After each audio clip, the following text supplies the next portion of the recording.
I'm Ross Atkins. On this week's World Have Your Say, we've already been talking about Trayvon Martin's death and what it tells us about America. That conversation carries on right now at facebook.com/World Have Your Say. Meanwhile, here live on BBC World News, we're going to turn our attention to two images that tens of millions of people have looked at this week. This is Richard Norris before and after his face transplant. And as well as the astonishment that many of you have expressed at the success of the operations, there have also been discussions about the challenges that confront people whose faces would be considered unusual. If you've got an experience you'd like to share, we are live here on the BBC, so you're very welcome to get in touch and also to take part.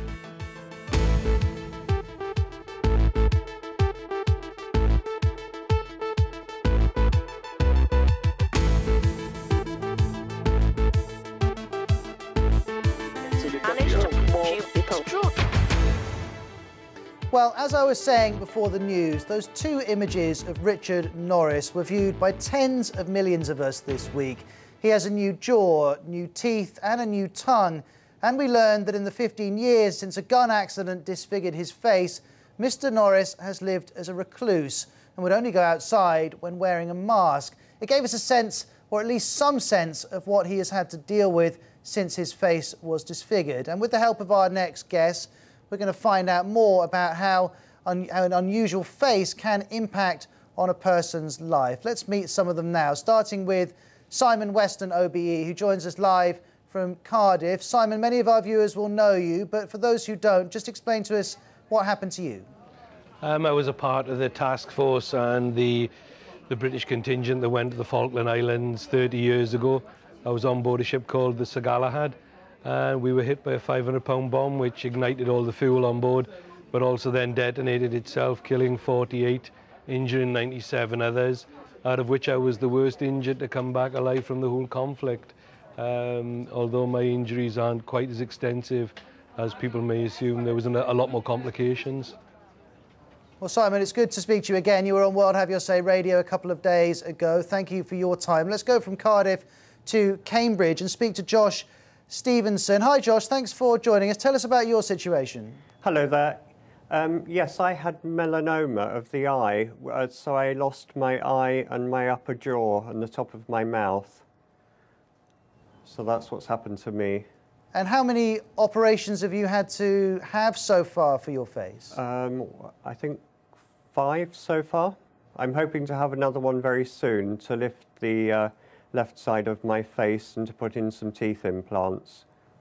Well, thank you very much for joining us. And the third guest I would like to introduce everyone to is Douglas SIDIALO, who was a victim of the 1998 US embassy bombings in Nairobi. Douglas, thank you to you for coming on. Tell us about your situation.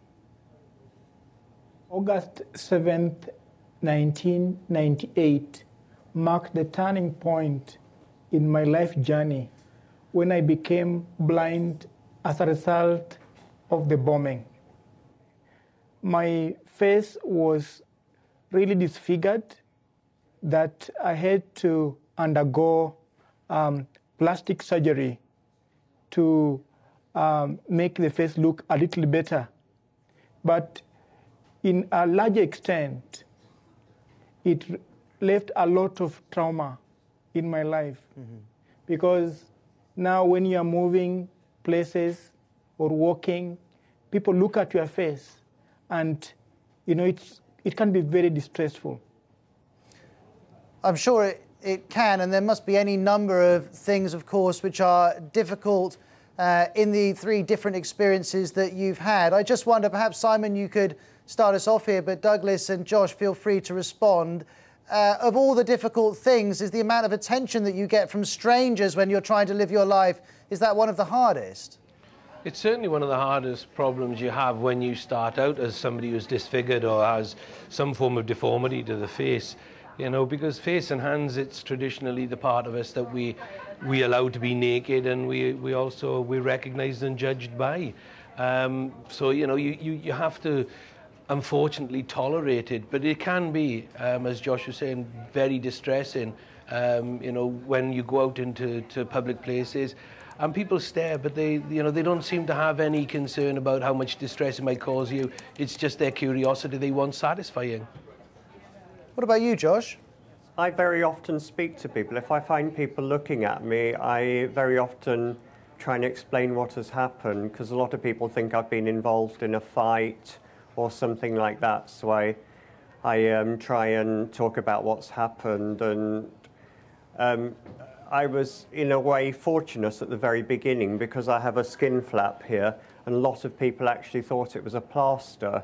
So even nurses thought it was a plaster that could just be removed, but it was actually part of my leg that had been placed on my face as a skin graft. So yeah, it's obviously people do look, but it's something that you just have to get used to and live with. And yeah, I haven't hidden away. I've just got on with this and hoped, you know, to try and lead as normal a life as possible. But obviously everything does change when something like this happens. People do look at you, but yeah, it's kind of, I expect people to look at me, so. Well, Josh, Simon and Douglas, we've got any number of questions and comments that our viewers would like to put to you, but there is one person I would like to bring in at this point, because we've just managed to make the connection to him. Apostle UMAR MULINDE is a Ugandan who joins us live from a hospital in Tel Aviv. Sir, thank you for your time. Could you tell us what happened to you on Christmas Eve? Yes, it was on the 24th December last year. The people with acid poured acid on my face because of my conversion from Islam to Christianity. I am a pastor of a church in Uganda, in the city called Kampala, and the place is called Namasiba on Entebbe Road. About 1,000 people are members of this church. But those who were not happy with my conversion poured acid on my face. That disfigured my face, blinded my right eye, and caused serious damage on my face and my chest and my hands. And I'm currently admitted in Sheba Hospital in Trashmel in Tel Aviv, Israel. I'm married with one wife and 6 children, but as my friends have already said, it's really a bad experience and an emotional thing for such a thing to happen to a person. And sir, we've got 3 people with us who have, during the course of their lives, had to adapt to facial disfigurement. Simon, you're listening to Umar there in Tel Aviv. Is there anything you can say to him that, well, it's not going to make it easier or better because it's such a terrible thing to have happened, but is there anything you could offer to him at this stage in his life? There's very little I can say in the sense that this was very personal. The vile attack that he suffered, you know, the people who perpetrated this, you know, there is no words to show your disgust for them. But for this gentleman, you know, at least there is hope. There's hope at the end of a light at the end of the tunnel that, you know, things do get better. You know, deformities do soften. They do get better. You can get some sort of help that will alleviate the scarring. But, you know, the trauma, with me, what happened to me, it wasn't personal, it was war. You know, we both wore different uniforms, but there's a certain amount of honor in the way that we conducted ourselves. But when you look at this is all over religion, and yet again, religion creates its own evil. But when you look at all the other people who've suffered their own different types of deformity, the fact of the matter is things can get better, and there's an awful lot of opportunity and help out there to provide you with better treatment, which will create a better look and a better appearance. And Umar, is there anything which has helped you adapt to what's happened, or are you still as furious and as shocked as you were on Christmas Eve? You see, like I told you, a belief I have in God has encouraged me because, number one, my faith teaches forgiveness. See, it's one thing to get this when you are fighting in a war, and another thing to get it when somebody has intentionally determined to do it to your life. You begin thinking, is this person also a human being? Because if you're not happy with my faith, you're not happy with me, why do you have to attack me like this? But then again, My faith teaches forgiveness, and my faith teaches belief and hope. So I have hope that even though I look in any way I may look, I still have hope that there is life ahead of me. Well, that is astonishing, really, to hear, Umar, that you can feel hope and feel positivity. Douglas, in Nairobi, have you managed to find forgiveness for the people who caused your blindness? Yes, there is light at the end of the tunnel. You know, when something like what happened to me happens to anybody, you must be positive. You must have hope and look forward to the future with courage and determination. Because when you lose hope and get discouraged, things can take a big toll on you. But when you have hope and you're determined, you can achieve what is impossible before anybody's eyes. Like for me, what I've done since I lost sight, I would never have done that even if I had sight. Having climbed the top of Mount Kilimanjaro in 2005, becoming the first blind African to achieve that feat. Secondly, I cycled across Africa from Cairo to Cape Town, blind, a distance of 12,000 kilometers in 95 days. So if I was not blind, I would never have achieved that. So my friend in Tel Aviv must just be positive.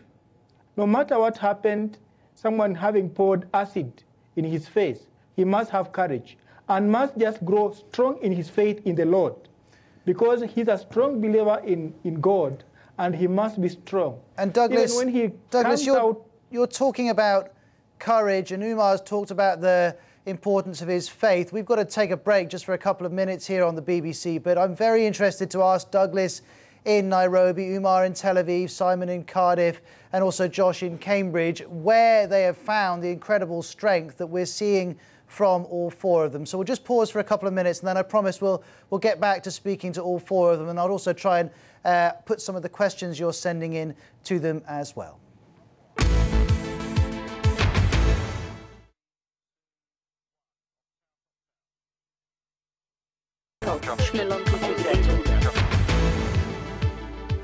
I'm Ros Atkins. Thanks for being with me on World Have Your Say. Now, this week, millions and millions of us looked at pictures of Richard Norris, an American man whose face was very badly disfigured 15 years ago in a gun accident. And now he's had the most complete face transplant ever carried out in history. And we're speaking to a number of people who are living with very serious facial disfigurement about how that change to their face has affected the lives that they are leading. We've Umar from Uganda, but live with us from Tel Aviv, who was attacked with acid on Christmas Eve. We've Douglas, who was very badly injured during the 1998 attacks on the US Embassy in Nairobi. And we've Simon Weston, who was very badly burnt during the Falklands War. And Simon's live with us from Cardiff. I also wanted to speak to Josh in Cambridge, but there's a fire alarm in BBC Cambridge at the moment, so he's had to leave the studio. Once he gets back in, we'll speak to him again. But Simon, just before the news, we were talking with Douglas and with Umar about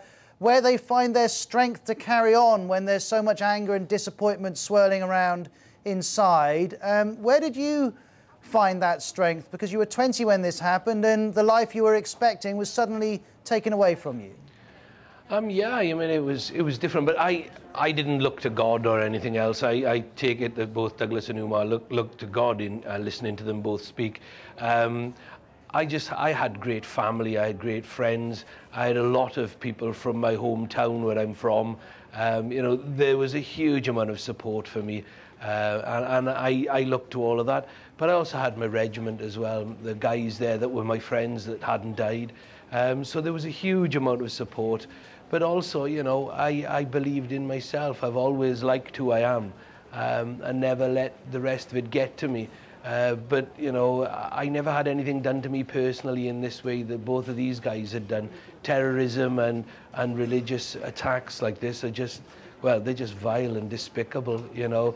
We can only thank the Lord that we have all of this wonderful stuff going on in America, where we've seen this young man, Richard, have his surgery, And, you know, the bravery of the surgeons and the whole of the system in America to say, yes, let's go for this and see if we can help others. And I remember, Simon, when we were talking on the radio a couple of days, you were genuinely thrilled, weren't you, that this operation had happened? You even offered to buy us a drink. I don't know if that offer still stands. Let me read you this message from Tom on Facebook, who says, these people have learned what is really important in life, being content with who you are. I'm a very rare walking quadriplegic.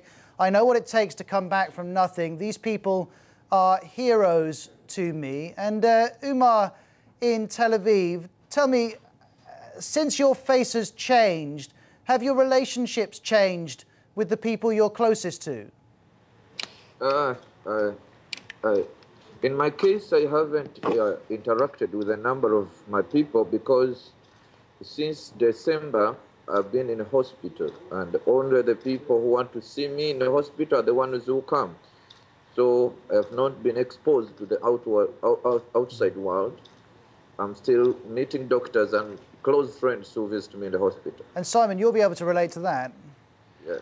Oh, absolutely. Being in hospital, being kept away from the majority of people was the way that the military conducted it back in the early days of my injuries. So I was protected for a long time from any type of harshness, but eventually you've got to come back out into the big wide world and accept all of the glare that comes with it. And it brings a certain amount of pressure, it certainly does, but ultimately, you know, you've just got to get on with it. You've just got to get on with living your life. You can't let others dictate how you live your life. You've got to do the best that you think is necessary for you and for those people you love and those people around you, and make the most of it. You know, the good old song, that's life. Well, that's it. You know, it is life, and life has got a lot of pitfalls and a lot of angst in it as well. But, you know, if you believe in yourself and you like who you are, you really can, you can move mountains. Well, there's no doubt that all four of you like who you are. Thank you very much for speaking so honestly about your experiences. Josh in Cambridge, Simon in Cardiff, Umar in Tel Aviv and Douglas in Nairobi. Thanks to all of you who've commented online as well. Goodbye.